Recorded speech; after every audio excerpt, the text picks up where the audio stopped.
What is going on, Wolfpack Nation? Welcome back to another Tuffy Talk live show. We are here today. Myself, Lane Smith, Greg the Leg, Michael Tracy will be joining us here momentarily, but got my man Ethan Berry here from I guess all things NC State here for sure. A man that doesn't come behind the camera too often. So No. Ethan, he's one of the guys that you know his voice but don't know his face. Yeah. Well, exactly. Yeah, no. So we'll talk a little bit about everything, but obviously there's one thing in particular we got to get to here for sure. The good, the bad, the ugly, here for sure. Obviously NC State baseball coming off of a very disappointing, insanely disappointing, definitely probably embarrassing weekend performance for sure against a 9-18 Stanford team and losing the series 2-1 and definitely a little bit of a hindsight 2020 perspective on it where when FSU ended up beating Carolina in game 3, all we had to do was win the series and we would have won the ACC regular season title if I'm doing my math correctly. Is that correct, Yeah. Greg? Yep. Yeah. So, definitely a little less to be desired here for sure. So, Ethan, being that you're, the guest here with us first and foremost, what's your initial thoughts here, man, coming off of the weekend series? Now that you've had, 48 hours to probably even more than that to kind of mull it over a little bit? Yeah. Well, first of all, appreciate you guys having me on. Obviously, we've kind of talked a little bit over the years, but I'm glad to finally connect. So, yeah.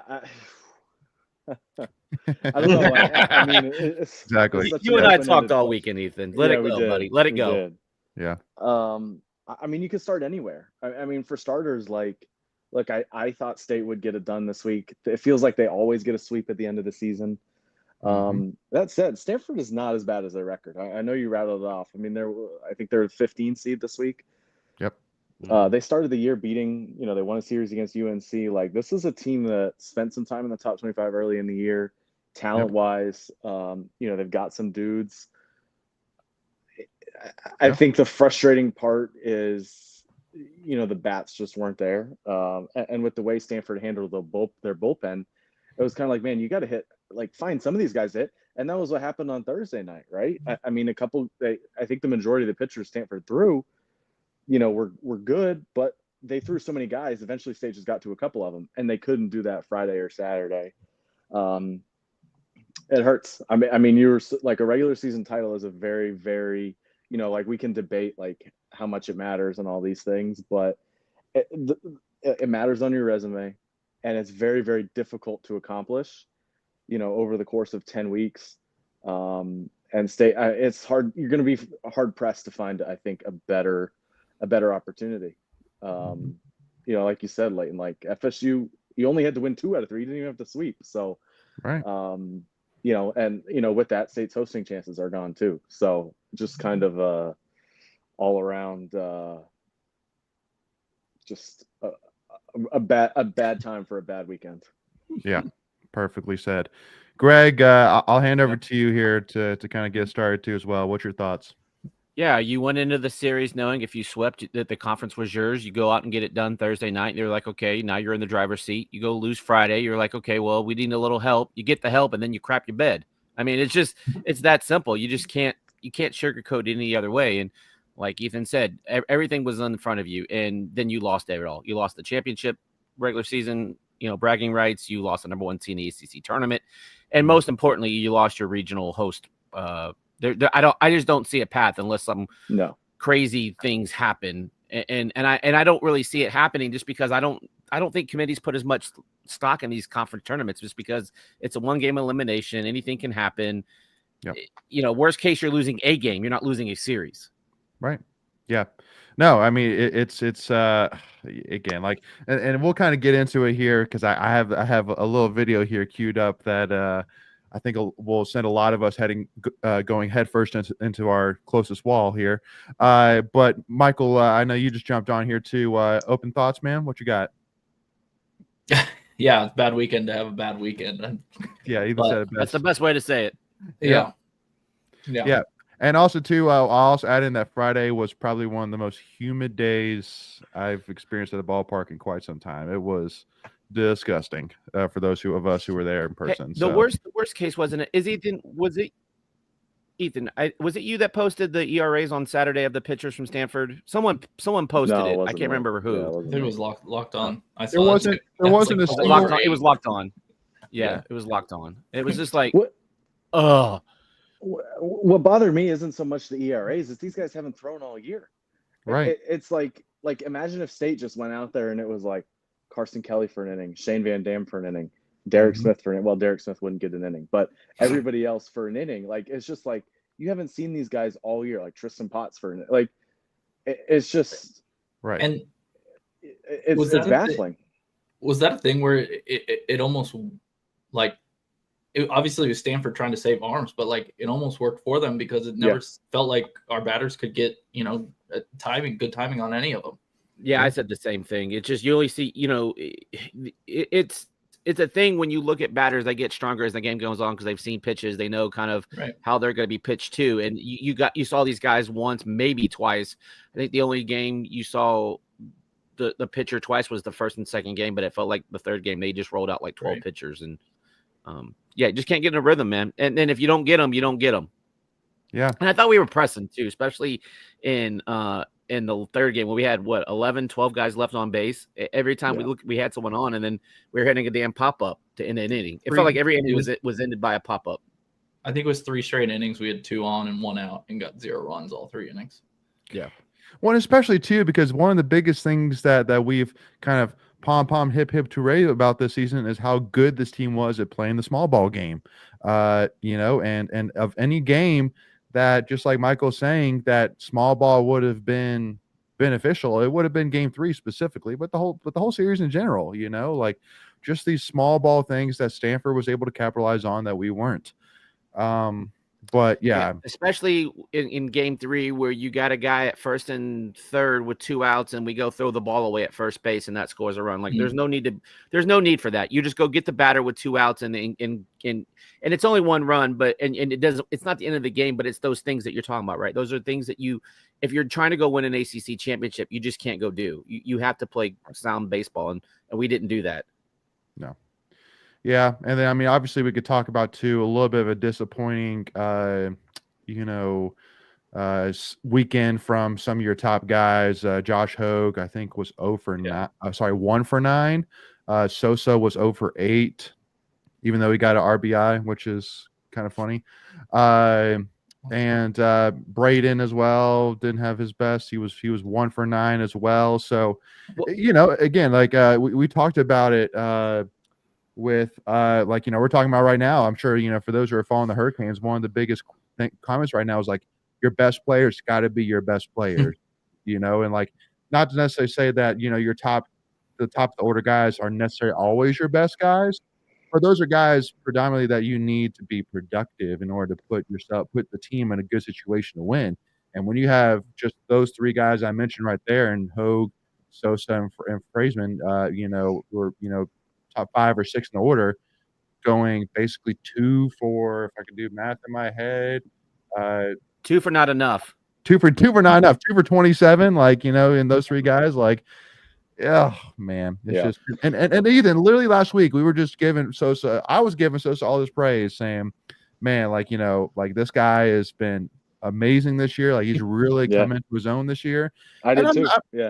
And I mean, I'm not necessarily gonna take one series and say, "Oh, nope, it's wrong." But I mean, no, it's just like no, it's just the timing of everything. Well, exactly. Exactly. I think for me, what makes this team good and dangerous is the depth in their lineup. And they don't have an Alec Makarevich. They don't have even like a Jacob Cozart. They certainly don't have like a Cannon Peebles or a Tommy White, Gino Groover. Like go down the list. Will Wilson, obviously, they had a run on first-round picks. This team doesn't have a guy like that. They need like 1 through 7, 1 through 8 to be like that's where they're good, as they can hurt you at the bottom of the order, and they did hurt you at the bottom of the order. Credit to Matt Austin-Ford and Brandon Novy, who were really good this week. And Novy was easily state's best hitter. I mean, it wasn't even close. Not even close. And you didn't have any of them penciled in the beginning of that series. Like you wouldn't have said, Novy and Austin-Ford are going to have freaking series this weekend. And so you can sit here and say, well, State didn't have McHugh, and that's true.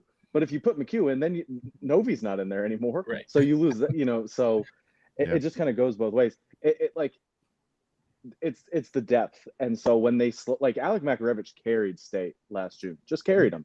It was go back and look. It was a little bit of Eli Serrano and a lot of Alec Makarevich, and that was pretty much the offense. He was the best hitter in postseason play by far. 100% in the whole country. Potentially. So, Frazeman's been quiet since Clemson. DeCrisio hasn't hit for nearly as much power in the last month. That like Luke Nixon and Ty Head can't figure out, what's going on in the leadoff spot. Hogue, Sosa, like those guys have been really reliable all year. They have a couple of quiet weekends. And so all that kind of adds up, and you don't score enough. And, again, credit to Stanford. Like one of the things I liked, and I'm sure if we get to the pitching staff, we talk about it there, they pull guys proactively. They threw these guys who they haven't thrown a lot all year. They don't have great numbers. Get them an inning, get them out of there. And you don't let them get into trouble. And so it's just, I put a tweet up yesterday, and the last State 3-6 in the last 9, right? They've hit 4 home runs. 1 every 2 games is not going to get it done. I think like at one point this year, they're at like 1.5 per game, which that's where you need to be. And they haven't stolen a base since April 25th. You haven't stolen a base in a month. So, like Hebner, there's a situation, Greg, I'm sure you remember it, Sunday or Saturday, 1st and 3rd, 1 out. Matt Hebner's up. Why is he I'm as anti-bunt as they get. You got to be bunting him there. He hits into a double play, you don't score a run. And you're down at that point in the game, but it's 4th, 5th inning. Like you got to make sure you get that run in. You're struggling as much as anybody. You should have the back of your bullpen ready to go. Right, get that run in. And they didn't do it. So right now there's just like you said, like there's no small ball. Luke Nixon's really the only guy that runs. He hasn't been running. State's got to figure out offensively, or it's going to be a quick next couple of weeks. And I do think the power will come back. There's ebbs and flows there, but you got to push the envelope on the bases in college baseball. You have to. The catchers defensively, you got to put pressure on teams. And this is not a slow old State team. Like this isn't like Pennington, Makarevich, and Cozart in the middle of the lineup last year, where they're just clogging the bases. They don't have any. Like they're all good athletes. And they haven't. I mean, you got a guy like Austin-Ford that can run. Yeah, McHugh can run. McHugh looks like a linebacker. Yeah. No, again, I think with the exception. Oh, go ahead. Nope. No, go ahead. You got it. No, I was going to say, DeCrisio was really the only one that was reliable on Saturday. He ended up going 3 for 3 with like 2 or 3 RBIs. He's the only one that showed up, and good for him on his senior day, and happy for him and his family. But damn, like we just weren't picking each other up. Like I said, 11, 12 people left on base. It's just just felt like we just needed one more hit, one hit. And then because that's what happened on Thursday, like the hit parade came, like, especially with 2 outs, it was like, boom, hit, run, boom, hit, run. We just, baseball is just a fickle sport. One day you're hot, the next day you're not. Yep.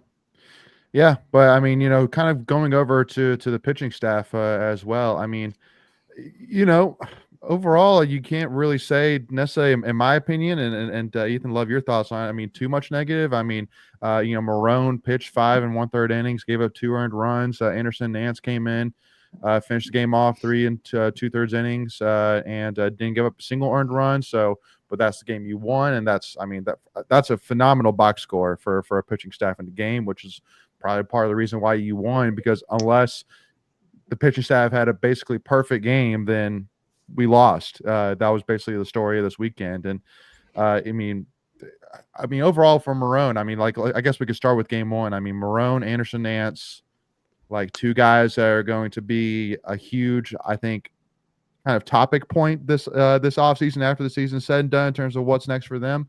What was your thoughts about that performance, Ethan, for Thursday night? Yeah, well, it should be 2 of your starters next year. Right. Marone and Nance. You shouldn't have to think too hard about that. No. Really good. I mean, Marone's been excellent all year. I think he leads the team with almost 2 WAR, which is that's a really strong number for a pitcher. Obviously, the surface level numbers stand out. I just trust him a lot. He throws strikes, he misses bats, keeps the ball on the ground. Look, his stuff isn't as explosive as Fritton or even, Nance or Duden, but it's still really good stuff. I mean, he's 92, 93 from the left side.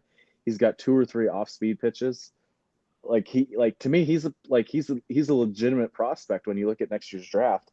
I don't know if he's a first rounder, but he's probably like in that, day 1, top 60, top 70 picks range, which again, like that's legit, right? You can make some money there. Yeah, 100%. And as a lefty, like I certainly a possibility to be a big leaguer down the road. And then Nance, I mean, I didn't mind going to Nance. I know, Greg, you and I had talked about this a lot. Like, how do you use Anderson Nance right now? Yep. I didn't mind doing it there. I really didn't. Me either. I think it was a 1 or a 2 run game. Mm-hmm. And you knew at that point Nance could finish the game for you. It wasn't like the 7th or the 8th where Duden or Schaffner could have finished the game. So I didn't mind. It was a tight spot. So I thought it was fine. Obviously, I mean, look, State's formula right now is Marone, Fritton being awesome, and then the bullpen locking it down, and that was what they did. Yeah. Well, and then the other part of that, Ethan, I know you and I have talked about it. Like, we had quick hooks for the most part all weekend, and we'll get to the not quick hook, I'm sure, here in a few minutes. Yeah. But they were definitely pitching as if every game mattered, and so you saw, like, it was uncharacteristic of Marone only going 5 and 5 1/3. I think he only had like 80, 85 pitches at that point.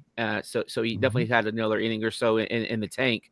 But again, to your point, Ethan, like they were just like ready to like, okay, we're in a spot where we can bring in Big A and he can get this done, and we feel good. Go get the first win, because you can't get a sweep unless you win the first one. Like, I love the game plan. I thought the game plan was solid there for Thursday night. That's postseason baseball. You got to have quick hooks for your starters. You have to. There's no other way to do it. Yeah. But I mean, and kind of jumping into Friday night with Don Fritton. I mean, I think the story, which a lot of people weren't really talking about. I know Greg and you were talking about it, especially being that Fritton's mom was 2 or 3 rows behind us, was that Fritton was 9 strikeouts away from getting a 100 strikeout season, which hasn't happened, Greg, since Rodon. Yeah. So, and he was at 5. He ended the night with 5 strikeouts, right. So 4 away from the 100. So, but I mean, Michael, I mean, I'll ask you first. I mean, were you happy with the timing of pulling Fritton, or do you think that a little bit of hindsight 2020 there? Yeah, I mean, hindsight 2020 is like, okay, maybe you could have let him go another inning or so, but like at that point you've got Schaffner and Duden fresh, and it's like, I mean, in the moment, I think that was probably the best move you could have made, and sometimes it just doesn't work out. Schaffner gives up a run, and then the tying run and then the winning run later, and but again, that's hindsight. It's like, okay, maybe How many pitches did Britton throw? I don't think it was that many either. Like he's It was gone less than over 100. I before. don't remember exactly. But it was Yeah, less than 100. it's like 85. okay, maybe you could have stretched him out another inning or so. He had 85 as well. Yeah, but that's kind of hindsight there. I mean, Yeah.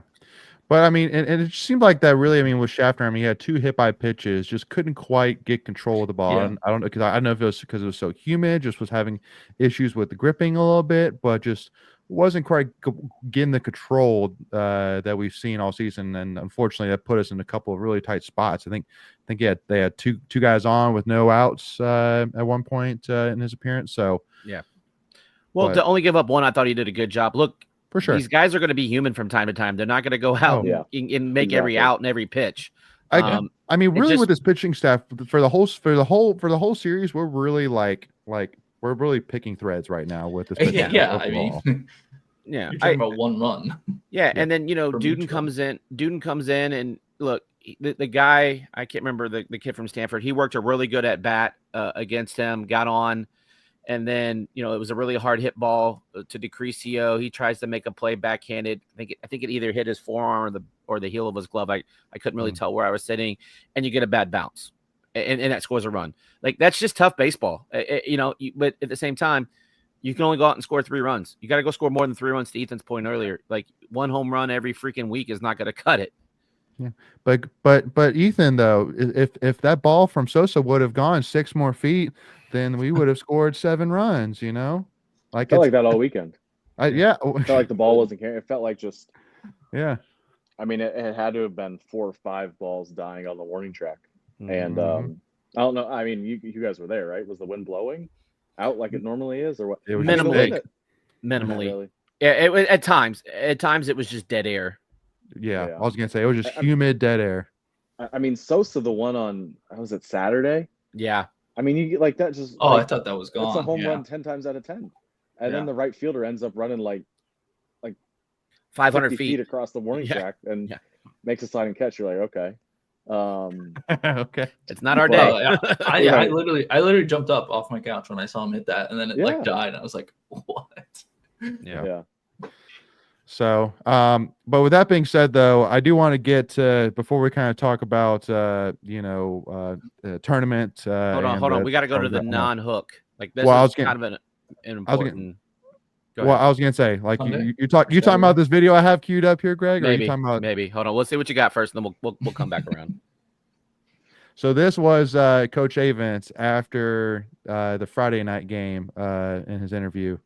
That you don't have to hold the destiny in your own hands. I mean, as far as winning the ACC right now.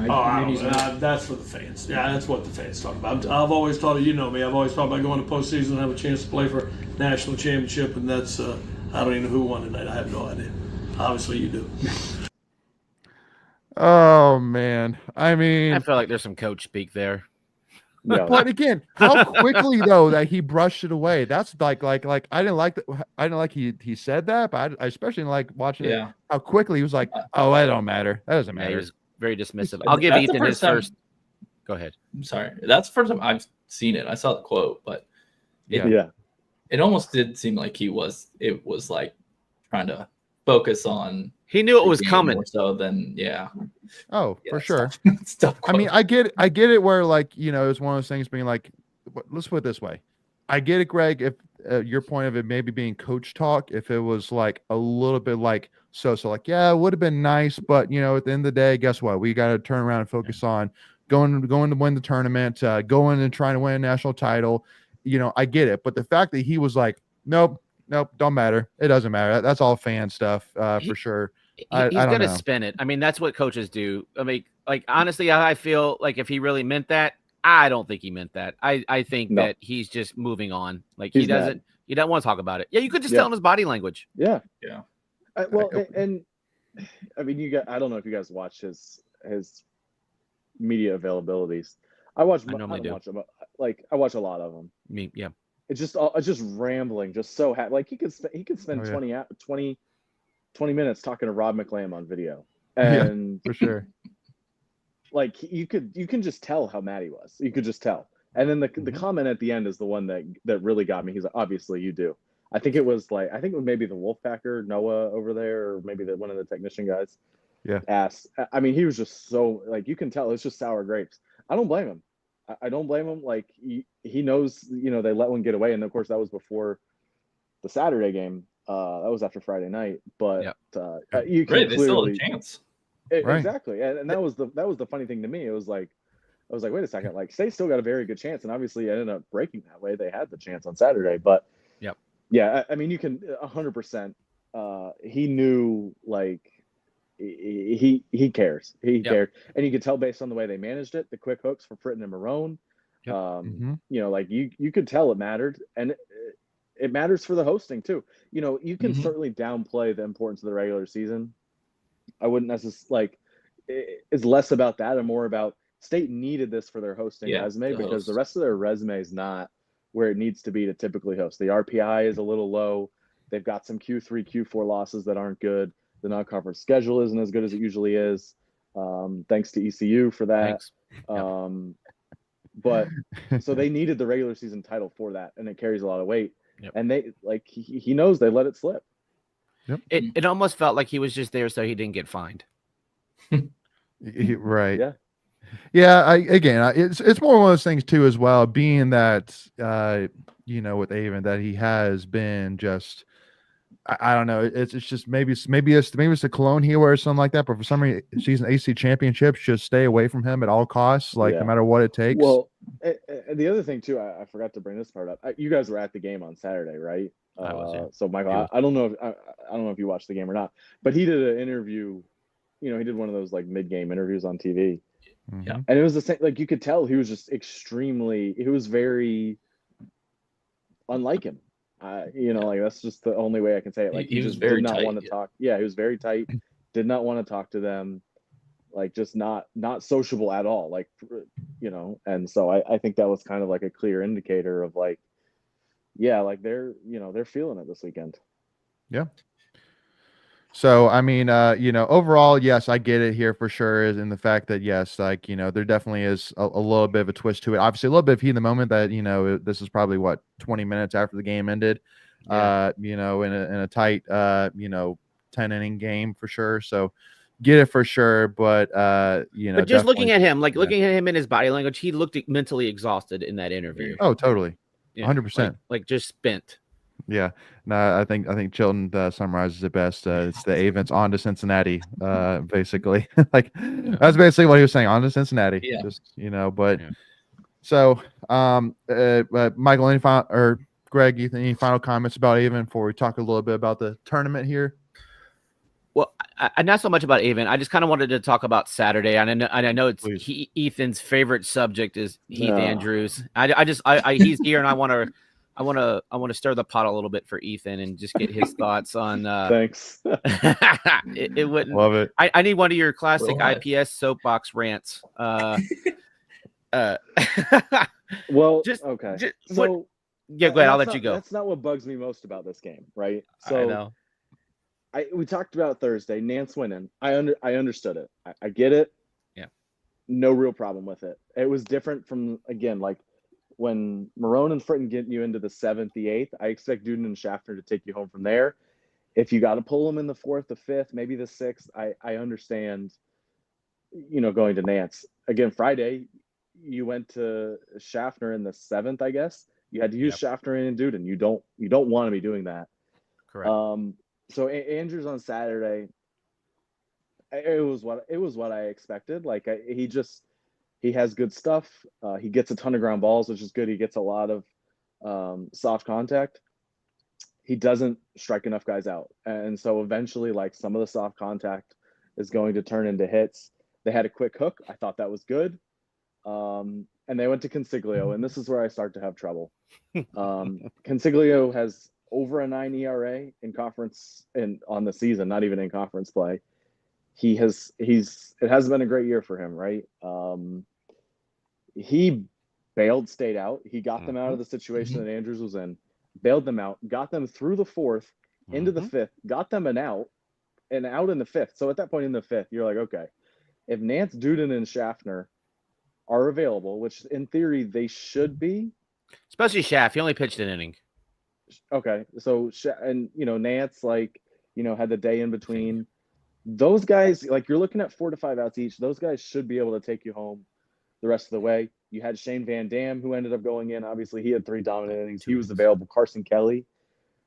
Why did you leave Cooper Consiglio out there to dry? You hung him out to dry. Yeah. He gave you everything you needed for in that game. He gave you and some. It was first and second with 1 out, I think. And State was up. Was it 1 run or maybe 2? They were up 3-1 at the point. Yeah, they were up 3-1. Yep. They let him face Noddy, which I thought was crazy in the first place. But he strikes Noddy out, and you're like, okay, sure. Cut bait. Get him out. Cut it. Get him out. If they don't get him out, he walks the next guy. So you're like, okay, sure, surely you're going to get him out now. And, it's the lefty for Sasaki, and they leave him out there. And, you want the lefty on lefty matchup. You got Tristan Potts back there. He's done a little bit of that this year. Your season is, not literally your season, but, the regular season title, your hosting chances are on the line. It's the 5th inning. If you give up runs here, you may not get another chance. And obviously that's how it ended up playing out. So I just couldn't believe that they just stuck with Consiglio they stuck with him for the rest of the inning. And, instead of keeping it a 4-3 game, a 5-3 game, they leave him out there. I thought that was they just hung him out to dry. It was unbelievable. And I didn't understand it. Again, like to me, getting 5 outs from Consiglio, was it 5 or 6, was such a big deal and such a pair. And you coupled that with Andrew's start, and it was like, okay. I was like, I don't love this approach in game 3 of a series, but this worked. And you got to the 5th inning, you'd only given up 2 runs, I think, at that point. And it's like, okay, like that's a game you got to win because your studs should be available at that point. So, and again, you go back to the bats, you only score 3 runs. Yeah, 6 on a Sunday or a Saturday, whatever, game 3. It should be enough. But State's offense is struggling right now. And to me, like as you go into this ACC tournament, you go into a regional, you got to manage these games. Like if you give up 3 or 4, you may lose. Like you got to have quick hooks. You got to be ready to go. It's just because State's offense is struggling, and in postseason baseball, it's even harder to score. So you're not going to be winning games 9-8 or 8-7. To your point, Ethan, other teams are going to have quick hooks too, right? Yeah, so yeah, like you got to you got to say, hey, if we give up more than 2 to 3 runs in this game, we may lose. And I think you got to manage it that way, and they didn't on Saturday. There you go. How was that soapbox, Greg? No, that was good. I will clip all of that. It almost made it worse that that ball was fair by about 2 inches. Yeah, it definitely got chalked. Like a dagger. It did. Yeah, it was fair, but it was close. Barely. Yeah. All right, now we can move on to the tournament. Now that I got Ethan's rant. Yeah. No. So let's jump on over some tweets of the week here. First, starting off with talking about the tournament.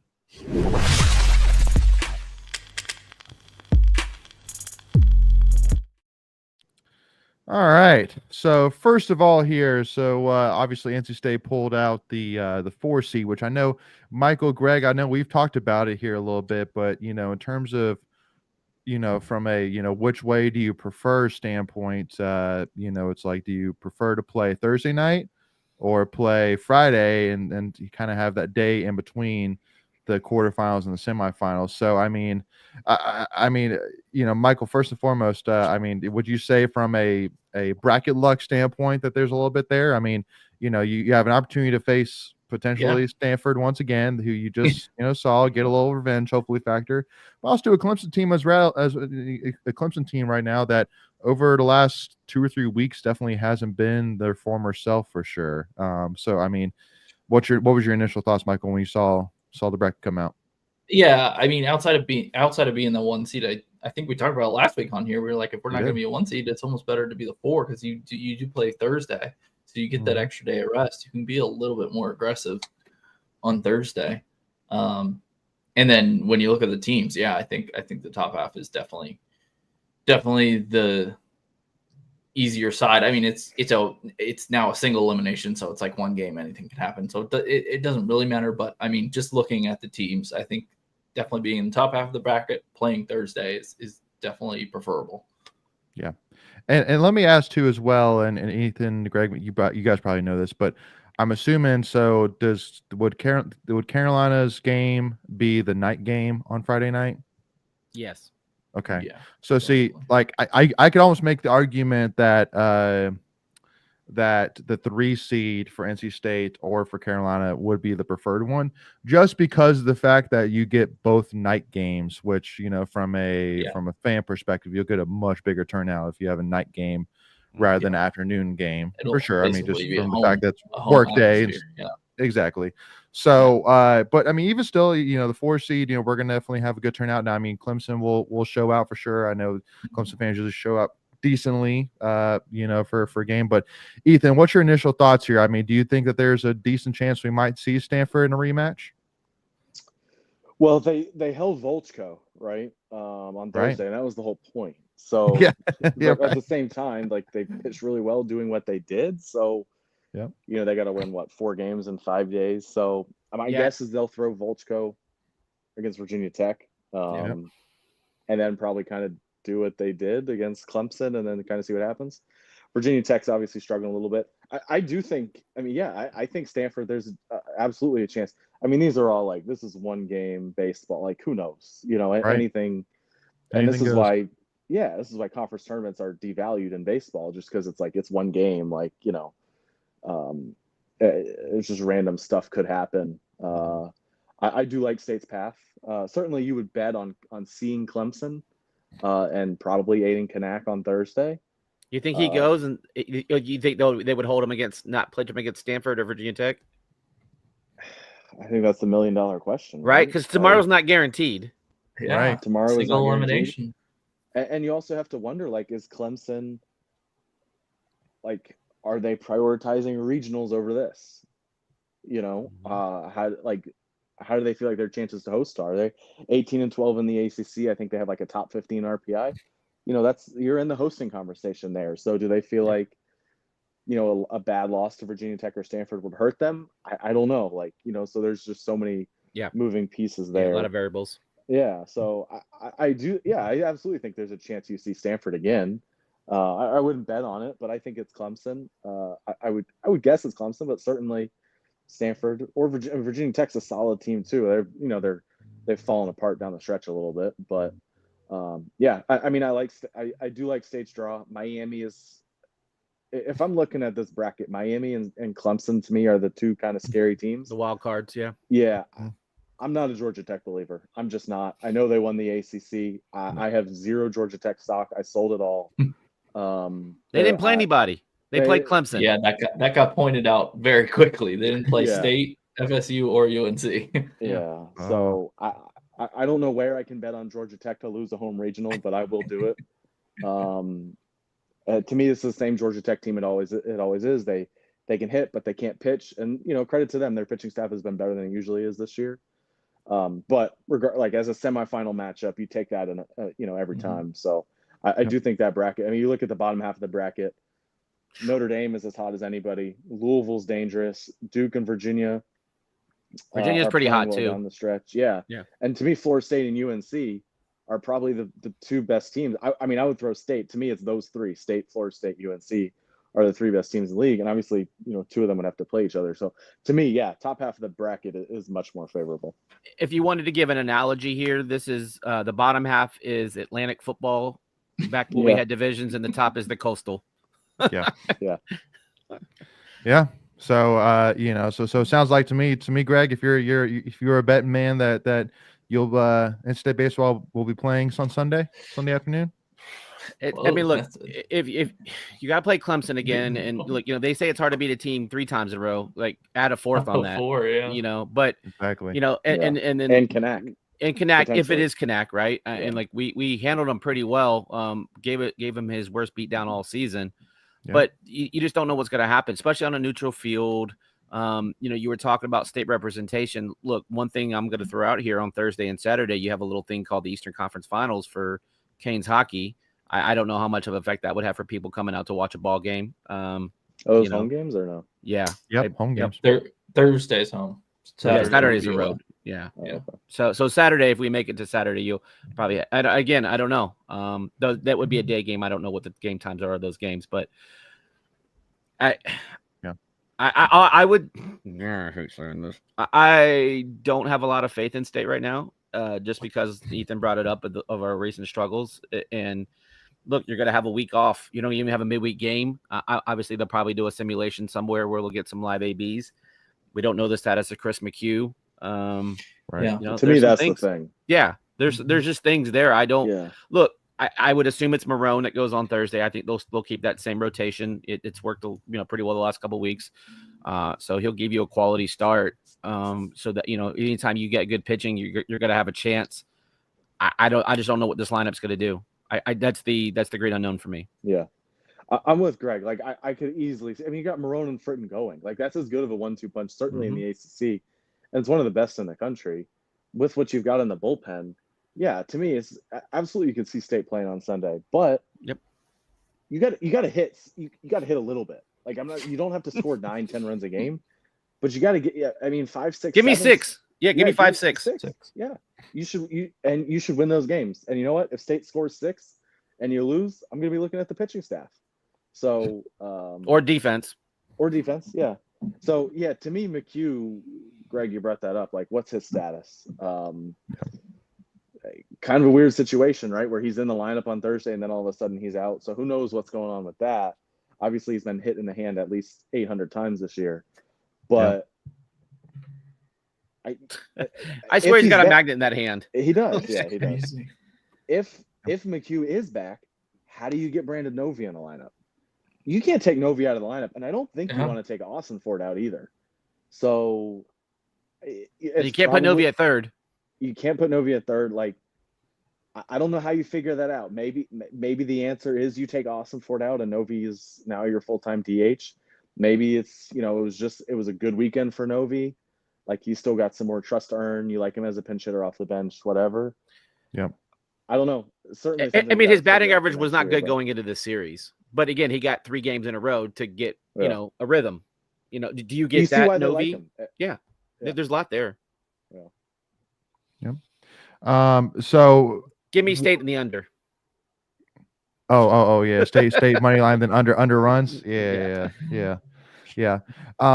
So real quick, I know, Ethan, we only got you here for a little bit longer. I do, and Greg, Michael, we'll kind of come back around here to baseball here to wrap the show up. But Ethan, any final thoughts here about baseball here to move on to some other NC State sports that are still worthy of being discussed?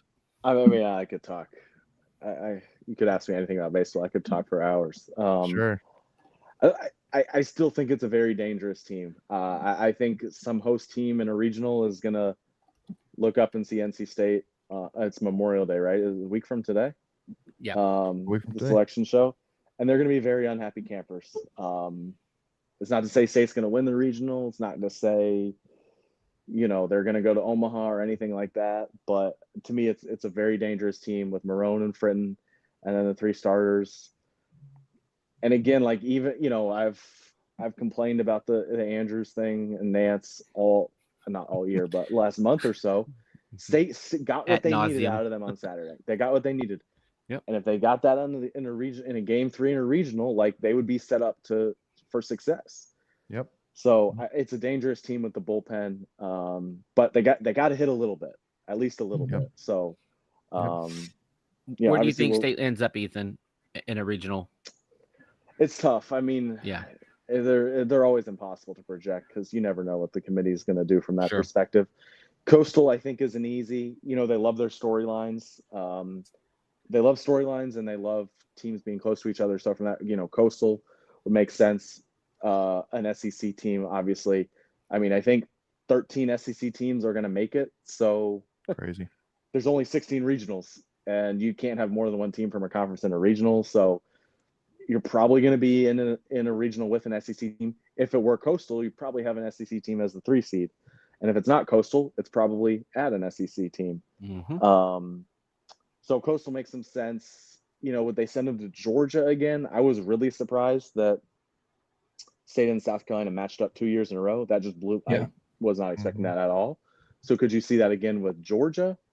I don't think Tennessee is hosting right now. Like, maybe Vanderbilt. There's a storyline, right? Yeah, Arkansas. Yeah. So, ooh, man, I've seen Auburn. There's really not a history there.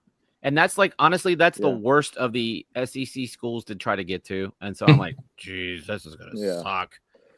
Texas, if State could somehow get matched up with Texas, that's the team that I have my eye on, where it's like, okay, I'm not a Texas believer. Obviously, looking ahead to Supers, like I don't think State would be in their regional because they're probably too strong of a 2 seed. But I think Texas is very gettable. For those who are listening, Greg was not a believer in Ethan's non-belief. Let's put it that way. You're a Texas guy? I'm not, but I think they're good. Like I think they're the strongest of the SEC teams that I don't want to play in the first round. Yeah.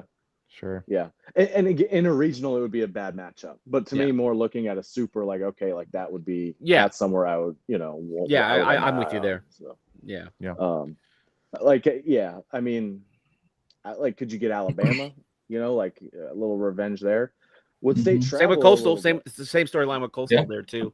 We lost to them. Give me Coastal all day long. Give me Coastal. Yeah, don't give me Coastal though. Those damn hotel prices are ridiculous. I'm looking at going, and I'm going to stay like in Lumberton.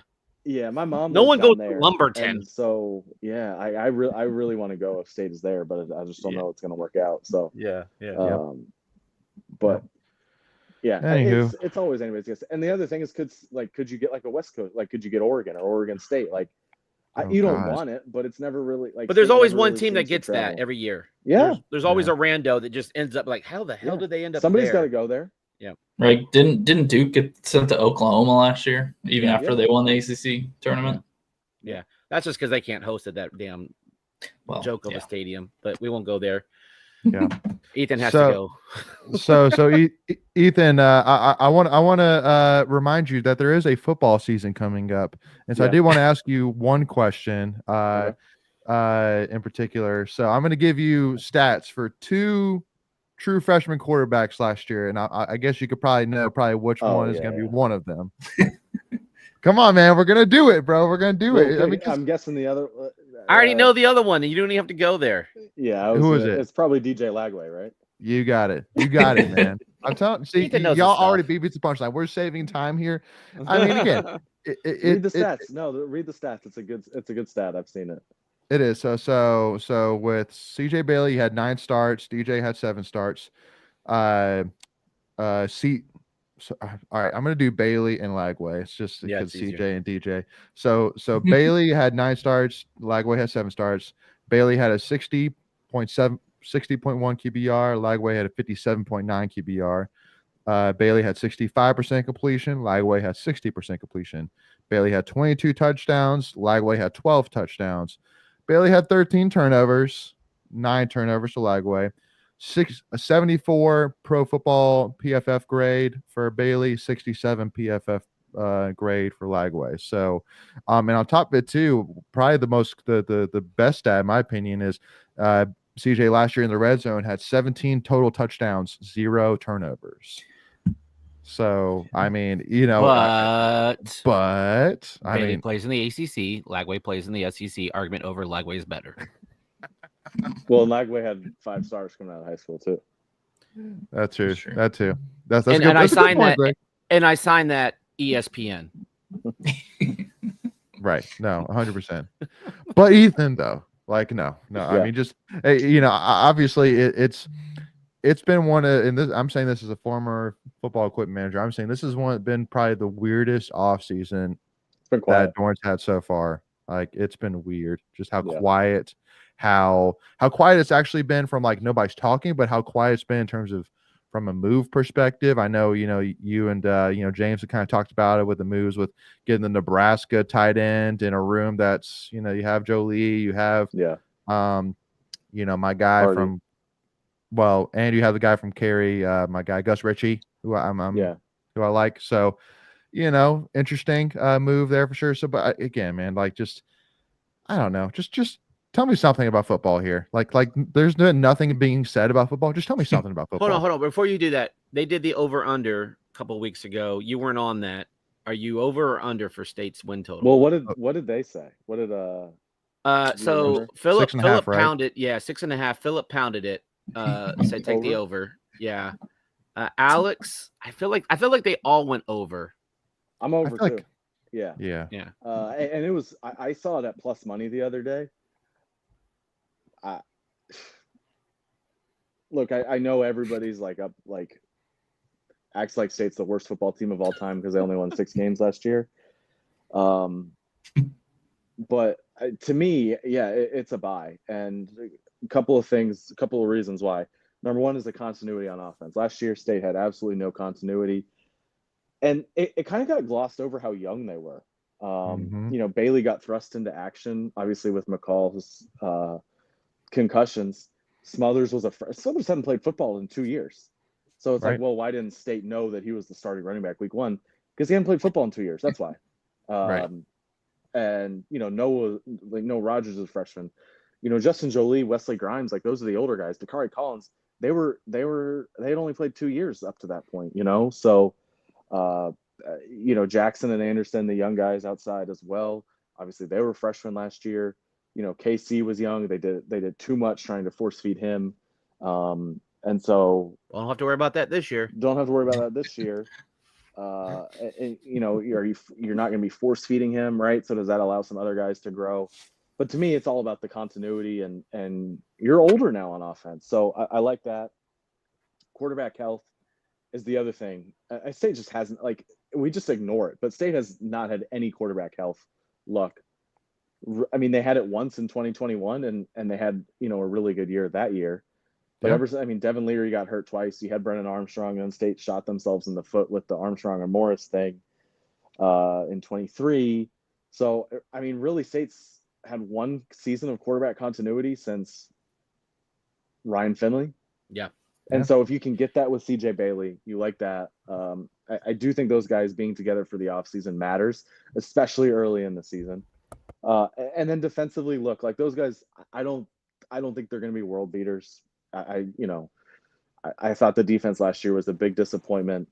But they're old on that side, and they have put forth a lot of effort in the portal to bring guys in. Some of them will be good. Some of them won't be. Some of them will just, be depth pieces, which is fine. But they've tried and they've given themselves options. And some of these guys are going to hit, and they weren't content with running back a lot of the same guys, which I think is really good. You've seen them kind of remake the room, obviously, with a new coordinator. You're not asking the defense to be great. You're just asking them to be not give up 35. Not give up 35, right?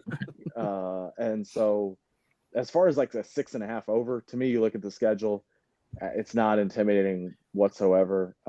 You're asking to win four conference games gets you the over. Well, and real quick to clarify, I 6.5 was one of the ones that they were referring to, but then someone came out with 6, and so they were basing it off of 6. 2. Yeah. I mean, if you could get I just don't see. I don't have any wood to knock on. I don't see State missing a bowl. I just don't like. To me, the floor of the program is high enough. That's because 400 schools get a bowl game, Ethan. Right. That's why you don't see them missing it. Right. You still got to be 6-6 though. You still got to win 6 games. It's only 3 conference games though. And you look at everything that could have went wrong last year did go wrong. And you look at it, they lost a couple of 1-possession games. The Georgia Tech game comes to mind. There was Wake, 1 or 2 others. Like Georgia Tech and Wake, those two stand out to me. It's literally you get one stop on multiple occasions on both of those games, and you're talking about 8-4 again. And everybody's happy. Yeah. Right. Oh, yeah. So again, like the 1-possession games, those are going to go both ways. State certainly won a couple of their, 1-possession games. They've made a habit of winning all of them. And I think that's kind of where, you get sidetracked a little bit. It's like, okay, they usually win all these games. Well, last year they didn't. But the turnovers too is the other thing with CJ Bailey. The games they lost, the Syracuse game, I think, there's another one, right? It was 2-3 turnovers every game. He's got to get those under control. That's why when we're always complaining, why isn't State being more aggressive? That's why, because you lose games with turnovers. Yep. And CJ Bailey struggled with turnovers. And I know everybody just thinks McCall was terrible and the State would have been way worse with him. I don't think that's true. And it's mainly because of the turnovers. Grayson McCall was very good at taking care of the ball. And, if he had been healthy, doesn't have those turnovers, does State have the same upside offensively? No. But I think they don't hurt themselves as much. So to me, if Bailey stays healthy and he does a better job taking care of the ball, I think it's a 7-8 win team. Yep. All right. Well, with that being said, Ethan, we'll let you go. Ethan, appreciate you joining us, man. And make sure Wolfpack Nation to go and check out all his stuff. Really do love listening to him and James talk, and share the love with one another ever so often. Yeah. And Ethan, you have a great night, man. And we'll Hold on. Oh, go for it. Oh, no, I was going to say, I got to give the James outro with my guy Ethan. He's my guy Ethan. Hey, do you want to share your socials? I don't know if you technically have a burner. I know you don't really have your name It's behind not a burner. yours. Most people know it's me. So yeah. Okay. NC State Stats on Twitter. Yeah, I mean. You actually have a fan in Ryan Marone's dad. He was actually asking Really? who ran that account, and he said you had some good stuff going out there last week. So keep it up. Yeah, it's hard. I mean, I could post stuff on there all day. Like it's hard. Like some of the stuff I care about, I have a hard time like thinking other people will care about it. Like, does anybody care that Derek Smith has a 47% strikeout rate and a 667 BABIP this year? Like probably not, but I care. So, but yeah, no, I have a good time with it. But yeah, I'm NC State Stats on Twitter, and so yeah, appreciate you guys having me on, and we'll obviously hopefully do it again soon. Thanks, do buddy. it, man. Appreciate you, Ethan. Be All good, right, man. see you guys. See ya. So Ethan Berry, y'all joining us, but hey, that does not necessarily mean that the fun has to stop here. But again, it's to me, like I'm sitting here and I just want to make this very, very clear that I would say a majority of NC State fans, like especially pretty much all of them that I talk to. So I'm going to go ahead and go on a limb and say a majority of NC State fans, they just want to start off 1-0. Like just get past ECU, just they better get past ECU. Please get past ECU. Like if Pitchforks were allowed in Carter Finley, they would be there in week 2. It's gonna be so bad if they lose. Oh no, if they so the line's out. I don't know if you guys seen that. Oh no. What is it? State's 14-point favorite. Oh, I don't like. What were we in the military bowl? What was the spread there? Anybody know? Probably 8. I felt like it was 8 or 7. I want to say it was less than a touchdown. Like 5. I thought it was less than. I thought it was around a touchdown. Yeah. Oh, that's right. Yeah, it was. Yeah. That's right. Yeah. Yeah. No, But, I'm. Yeah. I'm really hoping that Doran not talking is him understanding that there's pressure, that the heat is rising a little bit. I talked about this. Like, it is weird. We kind of mentioned about it before. Like, normally you'd get some sound bites from spring practice, and I think we got like one availability. It felt like just like one. Yeah. They did something on. Did anyone watch what they did on ACC Network from the spring stuff? I didn't catch it. I don't know if it was anything that came of it, or if it was just generic stuff. I didn't either, but I really didn't hear anybody talking about it. It didn't make any waves on Twitter. Yeah, obviously. That's what I'm saying. It's crazy. Yeah. But again, go ahead. Last year, just going back. Last year, we opened as a 5-point favorite in that bowl game and ended. By the time of kickoff, it was 7.5. So okay, there we go. Yeah, so I thought it was 8, but it's just weird because everyone's just stealing football headlines, or football airtime, I guess is probably a better way to say it. You had the whole Wade thing, and that's still there's still a ripple effect from that, with the roster still kind of getting completed as we speak. And then ESPN has their quota of 20 times to mention Belichick per day, so. Yep. Oh my gosh. I found my guy, Carson's dad, Buzzy, showed me the greatest t-shirt that I'm about to buy. And I will be breaking it out at some point. Probably not. Maybe I'll break it out over the summer, but it's good. But it's just one of those things. Baseball was in full swing, pardon the pun. And so it's just like, what are we, 13 now? I don't even know. That's how long this has been. 13, 14? What are we going into? This will year be 13. Year 13, yeah. I think. So there's nothing shiny with, yes, you got a couple new coordinators, yes, you retained some guys, but there was nothing to be like to write home about. It was nothing was earth shattering to go, ooh, we have this incoming class, we have these returnees, and this is going to be the year. Like none of that is a thing. Nope. I probably wouldn't be saying this is the year, but like I would feel so much better if we didn't have 4 DBs enter the portal at the last second. But that's a big thing, though. Secondary. I mean, that was our strong spot.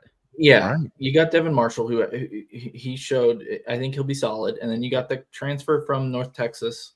So I think Solid. corners I feel okay about now that we got that guy from North Texas. But man, your safety and nickel spots are gonna be like new guys. Yeah. Yeah. But doesn't it always worries feel me. that when we talk a lot about NC State and they have hype, they underperform, and then when they just don't really talk about them, it's like, well, I didn't see Greg. 9 wins coming this year. Greg, I'm not saying that we're going to get 9 wins. Greg, I know you gotta be being funny right now because yes, that is all in. That is totally NC State. That's not, we don't talk about these things. That's not how That we is the look at things. definition. Yeah. Oh, I would love to meet the NC State fan that's saying right now this is our year for football. I would love to. Well, she's not with us tonight on the. I was gonna podcast, say where's but Ken's when you need him? But I think here's the thing. Here's the thing, and Kens, we love That's you. right. We'll probably see you next week. She has some things going on tonight. Yeah. I think she's even come to reality. She's getting a little older, right? So she's been a few years removed from life on campus. She's growing and maturing. At some point, you can't drink the Kool-Aid and go, oh, we're gonna be natties. We're getting natties. And now when I think she says natties, I think she's talking natural light. Like I think she's talking so beer. too. Yeah. Yeah. No, I'm telling you, like, I'm just imagining, like, you know, let's put it this way. I wish as an NC State fan I could be this, but I would love to be the fan of. I would love to be NC State in ECU shoes, and basically beating NC State and just like sitting back in a chair with a beer, just watching the dumpster fires that are about to pop up all over the place. If ECU had beaten us, ECU fans will enjoy the hell out of it. I mean, and yeah, it'll be crazy. And here's the thing, like I get it, you did beat us in a bowl game, congrats. But to, you know, and we would be hooping and hollering a little bit too. Don't get me wrong. Sure. But it's just different, man. Like we hoop and holler, oh, you're supposed to beat us. We're ECU. We're the little brother, blah, blah, blah. Like, but it's a bowl game. At this point, it's a glorified exhibition. Come get us week 1. I'll give you your flowers. At that point, I'll give you your flowers. But you were just talking way too much. I see you on my timeline way more than I should. Well, especially since their one glory shining moment in baseball is hot garbage this year. So they you know, they really have nothing. They all they're talking about right now is week 1. Like, because that's all they have. You can talk a little because you won the bowl game. But again, remember, you crushed us. Meaningless bowl game in Annapolis, Maryland. It wasn't even a good bowl game. And granted, we were there too. I get it. Yep. Sure. Yeah. Yep. Simmer down, Pirates. Simmer down. Now, go ahead, Michael. Well, I was just saying we have all summer to talk about this, but yeah, we do. Do we though? Do we have to talk about it all summer? No. Those first 6 games before that road trip to Notre Dame, like, I don't think it means the back half of your schedule is really tough, but that first 6 games, like, I know I'm not saying State's is going to be great this year, but like I could see State starting 5-1. I mean, you've got your road trips to Wake, which is always tricky, but Wake's going to be, I think, extra not as good this year. And then you got the road game at Duke, that's the one I would probably project you to lose right now. But did anyone see it's weird how we were just talking about this, but you don't know if you guys, it's kind of a glare there, but anyone see that is the cover of ESPN right now. CJ Bailey is on. That's where I got the stats from, Greg. Oh, is that where you got it from? Yep. Oh, I see. Yeah, I see it now. Yeah. Mm-hmm. But the one point that they brought up on the IPS, I think it was an IPS in 5 when they did the over-unders that we didn't really get into, and they brought up a good point. All the games that you quote-unquote expect to lose, and again, you know, anything can happen in every week, but the games that you're not going to be favored in, those are at least road games. And so you'll have the home crowd in those quote-unquote closer games where you have a real shot of winning. And I think you take that and you run with it, right? And I think that makes life a lot easier. And like you have Florida State at home. I don't think they're going to be – I think they'll be better, but I don't think they're going to be like Florida State of years past. I mean, obviously you have to be better. You only won 2 games, 1 game. I was going to say that's a hot take, Greg. Yeah, but to the point though, like you have games at home that you should be able to like honestly, without like remembering the whole home schedule, I think Georgia Tech's going to be like our hardest home game. Like I Georgia think Tech- Georgia Tech's going to be legitimately decent. Probably. Yeah. Georgia Oh, Tech, yeah. Florida State, Haynes or King. maybe UNC. Carolina, maybe. I don't even know what the hell they're going to be. Like, Maybe Virginia Tech. They return. yeah, Virginia, but we handled them. But I think they'll. I mean, this is a Again, make or break it's year just- for their coach. Yeah, this it is is like what, for fourth Brian. year? Yeah, was this third or fourth? I don't know. It's a lot of toss-ups this year. Yeah. I mean, It is. And Ethan brought that point up, right? Those are games that we've won in the past, Yeah. but we didn't last Right. year. yeah. Well, I think the only two I would pencil in right now is like, okay, you're probably like 90, I don't know what 90, 80% your losses right now, like Notre Dame and Miami, because those are both on the road against good teams. But Oh yeah. I mean, your other road games are at Pitt. They're not going to be. They're not. They're going to they be don't as scare good me. as you. I don't think they'll be Wait. better. They don't Yeah. scare me. Duke, I'd probably lean loss, but like that's For not For sure. a guarantee. So, Yeah. But they have a new quarterback, so what is that going to look like? right? Yeah. But can I just speak on behalf of all NC State fans and say that at Wake No. Forest and at Duke back to back is just like just vomiting, like, you know. If we can split that, I'll be happy with Again, that. I'm not talking about for a Yeah. performance on Which the one field. do you want to I'm win, talking- though? Man, That's tough. the thing. It's like, right. like I hate going to both places because I go to Winston-Salem, like there's nobody here. Like, you know, why are you There's talking no one to at crap to Duke me right either. now? And as I'm saying, like, you guys have a crappy, you know, football stadium that has been a little bit better, but because they put tarps up to cover, you know, most of it, so you don't really see it as much. It looks cleaner. It looks neater. So yeah. But Wake I'd is probably- Wake is a night game, so I think you get fired Yeah. up for that. So Sure. I think people I'd will probably show take up. that at Wake game because I think they'll be the worst team, so it'd be a worse loss. So I'd Yeah, say I win agree. that one. And Yeah. Duke. Is that Duke game a Well, we Saturday? I haven't think beaten Duke in 5 years, but whatever. like Yeah. like that's a stat. When you say we haven't beat Duke Yeah. in 5 years, you're like, yeah, no, I know we haven't beat them in 5 years in basketball. Yeah. Though I know that's true that we have beat it, but you know what I mean? Like that would be Right. that would be how you would associate that stat. Exactly. Yeah. No. 100%. Yeah. No. But so again, we'll have plenty of time to dive into some football here soon. But again, it's just crazy because we're sitting here, you know, and It's like it's almost 3 months. I know, and you wouldn't crazy. even know it. So, No. but we say No this hype. every year. I There's feel no like. hype. Here's the thing. there's we're none. Well, gonna that's it. get Yeah. we're gonna get in August. We'll be like, okay, we got 30 days to football. You're like, yeah, but we've only got 45 days till basketball. Like, I Yeah. feel like that's gonna be how this is gonna go. Yep. I hope I'm wrong. I really hope for a good football season.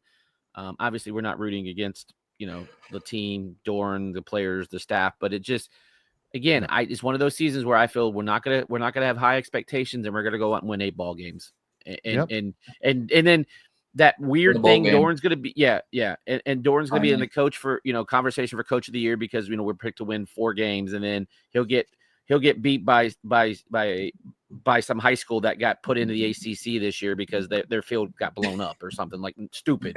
Like, it always feels like that's how, like, Dorn just gets screwed over these type of things. That's how it So I don't goes. expect anything different this year. Nope. Yep. So so we'll kind of put a pin in that with football, but again, we'll definitely get into more of that here. You know, probably in a few weeks as kind of baseball is kind of wrapping up here. I hope baseball doesn't wrap up for another month. Well, Well, I know we hope that. But you know, but I do want to give a shout out here real quick to first of all Anderson, Nance, and Ty Head getting an all freshman team, AC all freshman team, very well deserved. Not really any shocking news there. And then Dom Fritton and Ryan Marone getting third team all ACC. You know, just you know, I thought they got second. Really, or was it Third. McHugh got second. did I say second? I meant third. No. Did I say second? No, I thought they got second. I think they should have gotten second. Well, ACC many pitching is pitchers pretty they- deep. Yeah, 3 on 13. each level. 3. They're like Okay. they're like Britton, the at least. I mean, he yeah. threw a lot Fritton- of innings, so his strikeout Yeah, numbers Fritton- were high. But I think, you know, when you're looking at the numbers, Fritton's walks are really kill him with some of Yeah. these stats, and you know, and they're a direct correlation to other stats. If he had half the walks, he was up there. He was like top 5 in walks for the ACC. Yep.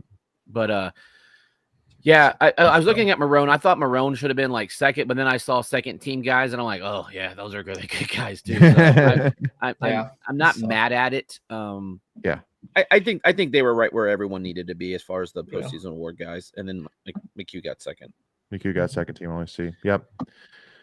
But then also too as well, one thing that I got a huge kick out of, I know Greg, I think you sent this over with Russell Wilson and Carlos Rodon, you know, and NCAA baseball saying, now this is a matchup we need to see. And Not really. I was like, exactly. I'm like, yes, from the point that Russell Wilson walks up to the plate and the point that he, gives a salute.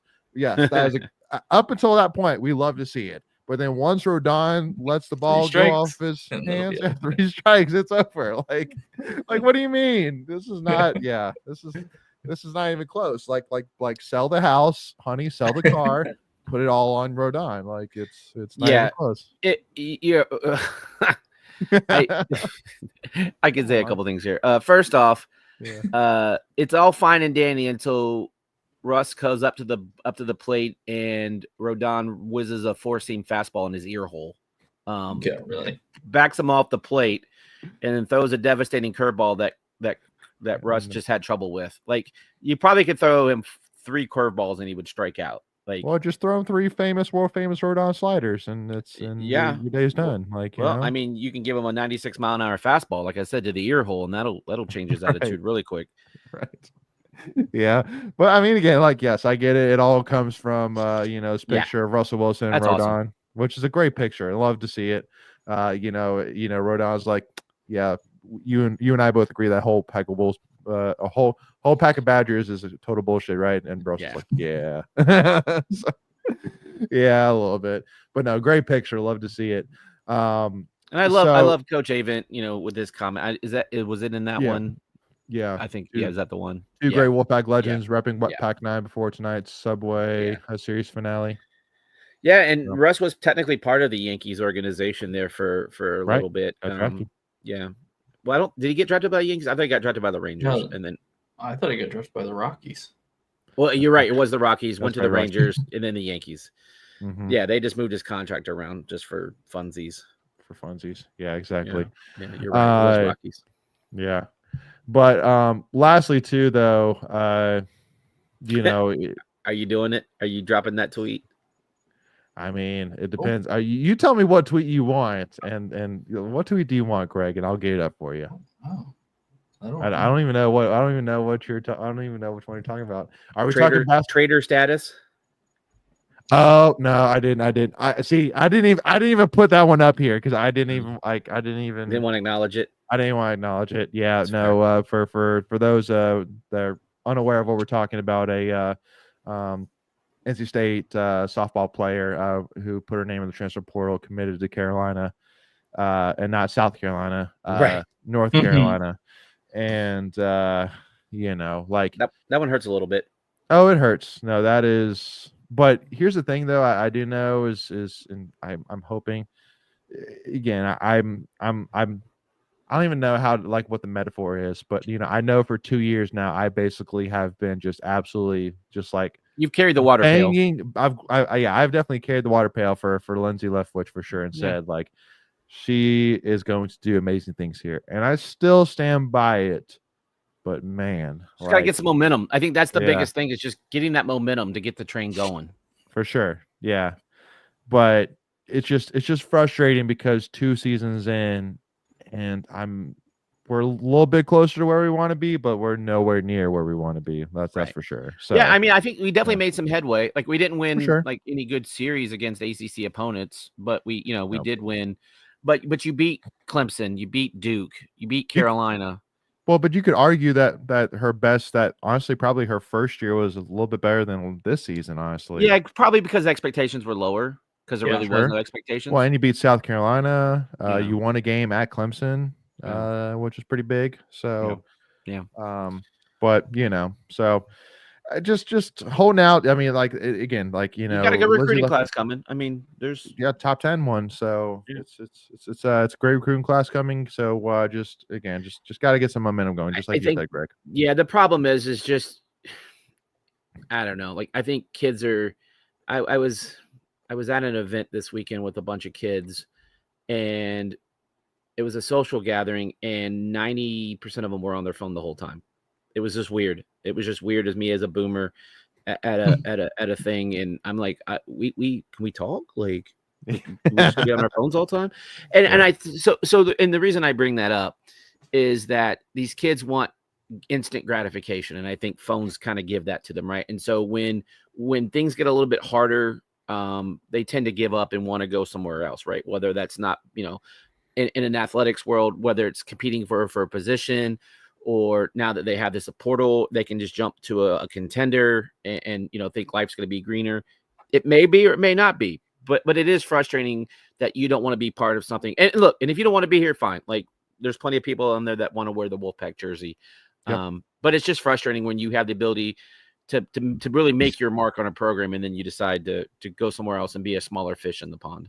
Well, and especially too, though, because of the fact that UNC's head coach and Coach Leftwich both joined their programs at the same time, right? So it's just frustrating that you're basically started the race side by side, and right now Carolina's a little bit further ahead in the race than we are. Yeah, sometimes that's just a brand thing, right? It's not even about coaches or that. It's like there's I get it. I hate to freaking say it, but there's more prestige when you say Carolina on the front of the jersey, and so it's sometimes you're fighting against that. It's we even really talked about allegedly Tennessee's moving over to Adidas, right? And there's a big uproar out there for Vol Nation that they're switching from Nike to Adidas, right? Those things play, in kids' decisions to a degree. Like, you just don't know what these kids are focused on, and so it just makes it a crapshoot to try to find these guys and gals. Yeah. Nope, absolutely. Last thing, and then we'll get out of here. But it was a fun one that I wanted to bring up here. So, Michael, anything stand out here about the Mr. Roddy Brittamore here on the screen? Yeah, rocking the state hat. Rocking that Block S, yeah. That's kind of been the last couple of years. They've really kind of embraced NC State, obviously sharing the arena. But well, you know why he's I was gonna say, why he's actually a fan, right? Does his kid go there? No, his wife went there. Okay. Oh, that's right. His wife went there. Yeah, his wife went to NC State. Sorry.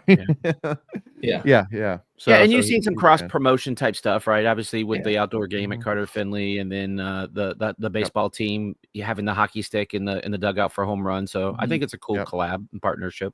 For sure. Yeah. I'm just saying, just get the man an updated hat. Just like, I don't know about y'all, but I'm kind of a one where if I can buy something that has the Tuffy head or the Block S, I'm going Tuffy head right now. All day. Yeah. Like, and it's not because I don't like it, but it's just kind of me and a little bit of like it's a new era kind of deal a little bit for me. For sure. Like, no disrespect. It's just and I think too the other thing is the Block S has become more the academic side of the house, where the Wolf is the sports side, the athletic side. I think that's really so with him being an athletics guy, like rock the Wolf, baby.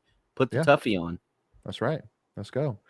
All right, Michael, any final comments here? Baseball, basketball, CJ Bailey, anything in between? But baseball, like, I just want to kind of going back to our discussion. Like, it was a terrible weekend. It sucked, but at the same time, I think the state team kind of outperformed expectations a little bit. Agreed. And they've set themselves up. You got the double bye, and I think they've set themselves up well. Make some noise here in the postseason. Yeah, I think for me the biggest disappointment is just kind of be coming out of that regional host conversation. Look, you would take a top 4 in a regional host, and you'd be just fine with it. I think for us, the bigger picture is the downer, and that's just kind of where I'm at with it. Yeah, especially when you had it all to play for, and it was yours for the taking. Like you weren't even gonna, like, you didn't even need to backdoor into it. Like, and then when they gave you the backdoor opportunity, you still stumbled and stubbed your toe and couldn't get in the door. So again, more frustrating. But for me, it's the national picture. Right. Yeah. No, 100%. All right, Greg. Any other final thoughts though for you?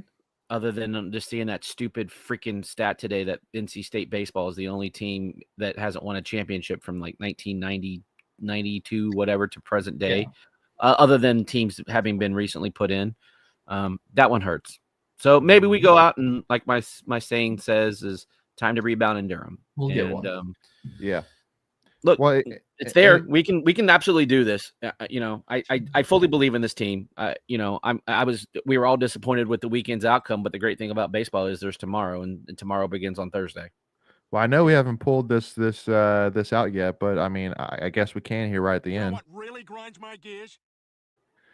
Taking the ACC baseball championship outside of Durham ever. Just leave it there forever. Just don't move it. Like it's this is not bias at all. This is literally factual, which is it is the best location they have had the baseball championship ever, period. And it does not get any better. Like even over Charlotte, because of the fact that for me, in my perspective, the parking, the stadium, like the food, the atmosphere, like Durham has everything. Like it's right in the middle of a majority of the ACC. Like it's just like from a hotel perspective, like it's great. I know Charlotte has it too, but I'm just like I'm there's not a humongous line between Charlotte and Durham in my opinion. The only thing I would say is parking is definitely a big piece of it for sure. But also, I mean, like I just think the Durham Bull Stadium is just better as well too. I think, in my opinion. Yeah, I think what Charlotte has going for it over Durham is the airport. You can get more direct flights into Charlotte, and so that does make it a little easier, especially for some of these teams in weird places.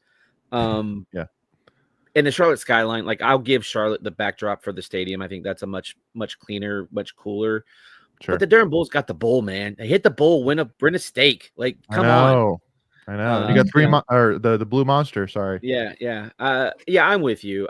The parking in Charlotte sucks. I feel like there's like you have the Tobacco Road right there, which is kind of nice. That leans against the backdrop of the ballpark, so you can have a drink and have some food and go into the game. I think the district is better. Well, and here's my thing too. I think that with Durham, I think that the downtown Durham is kind of built around the baseball stadium. While it's like you're walking the shore, like, oh, there's a baseball stadium right there. Like it just kind of doesn't necessarily feel like it belongs there a little bit. So there's some truth to that. Yeah. So I do like. Right. I'm gonna say I like the hitting aspect in Durham better than Charlotte. Well, because yeah. Because isn't the right field line of Charlotte technically closer? I can't remember. It is closer, but I'd have to look it up. But from a selfish standpoint, I can easily get to Durham from up here in Northern Virginia. It's less than 4 hours. Charlotte's just a haul. I think you got more North Carolina teams. South Carolina's not far for Clemson. Virginia Tech's not bad. It gets a little weird. You already bring the West Coast teams over, like both the West Coast teams played on the East Coast this weekend, so that's not even really, a thing. Again, I just still laugh when they had it the 1 year at Louisville. That year was so hilarious. I think they had it like in Tampa or South Carolina 1 year too. Like I felt like it was another random place. Yeah. I'd have to look that up, but I felt like they played in a random place other than Louisville. Speaking of the teams that are coming, that Cal Miami is the first game Tuesday morning at 9 a.m. That's like 6 a.m. California time for them. Yeah, but Cal's already been here for almost a week at that point, so it shouldn't be that big a deal. But like at least like it's so bad. The ACC knows that they're not going to get a big turnout, so they're basically letting you go to the ball game for free because they give you like a $10 food credit just to come to the game. It's just tough. It's in the middle of the workday, and it's Cal versus Miami. Like exactly. So and like Cal's not going to have a big contingency of fans in Miami. That's the hall. That place is gonna be like you could stand like at the prison and yell and probably hear him at home plate, or not the prison but the jail. You know what I mean? I would love to look at it. I'm sure tickets are. I mean, they gotta be $1. They gotta be. Well, they're $13, but really they're like 40 with all the damn fees. Oh, a little hyperbole there. Yeah. All right. With that being said, Wolfpack Nation, we'll wrap it up there. But again, really do appreciate everybody tuning in. Obviously for us, if you haven't already, make sure you hit that subscribe button, hit that notification bell, and hopefully you enjoyed this conversation where we talked about definitely all things NC State. Definitely, this is probably the most all things NC State we've definitely been in some time for sure. But a lot of that obviously has to do with having Ethan Berry on. Gotta jump all around to kind of share the love, as the saying goes, as much as we can. But so if you enjoyed that conversation, make sure to hit that like button. And if you are listening to us on Spotify, Apple Podcasts, iHeartRadio, wherever you listen to us, if you wouldn't mind do us a big favor, leave us a 5-star review. Greatly appreciate that as well. And make sure to give us a follow, Tuffy Talk now on Twitter, Instagram, or TikTok, y'all. Or TikTok, not TikTok. TikTok, y'all. So with that being said, we'll see y'all soon. As always, go Pack, y'all, and beat Stanford or Virginia Tech or Clemson.